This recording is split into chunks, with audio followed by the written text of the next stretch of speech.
চলন্ত স্কুটিতে হঠাৎ আগুন লাগার ঘটনায় চাঞ্চল্য ছড়ালো বাউরিয়ার খাজুরি এলাকায়। জানা গেছে বুধবার রাত আনুমানিক ৯টা নাগাদ খাজুরিয়া কারবালা মাঠের কাছে ঘটনাটি ঘটে। সূত্রের খবর, বাউরিয়া রেলগেটের দিক থেকে খাজুরিয়ার দিকে যাচ্ছিলেন এক মহিলা এক পুরুষ স্কুটি আরোহী। সেই সময় হঠাৎ একটি কুকুর স্কুটির সামনে চলে এলে নিয়ন্ত্রণ হারিয়ে রাস্তায় পড়ে যান দুজনেই। ঘটনায় উভয়ে আহত হন বলেই জানা গেছে। এরপরই আচমকায় স্কুটিটিতে দাউ দাউ করে আগুন ধরে যায়।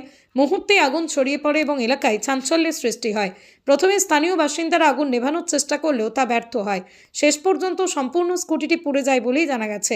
ঘটনার খবর পেয়ে বাউরিয়া থানার পুলিশ ঘটনাস্থলে পৌঁছে পরিস্থিতি নিয়ন্ত্রণে আনে এবং ক্ষতিগ্রস্ত স্কুটিটি উদ্ধার করে থানায় নিয়ে যায়। ঘটনার তদন্ত শুরু করেছে পুলিশ।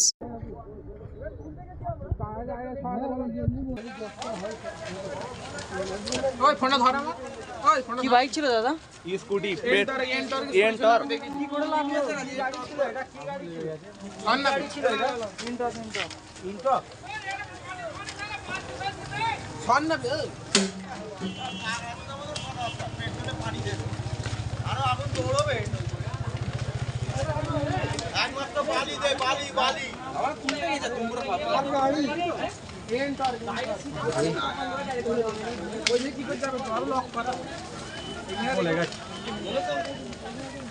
গাড়ি বাস হবে বলে গেছে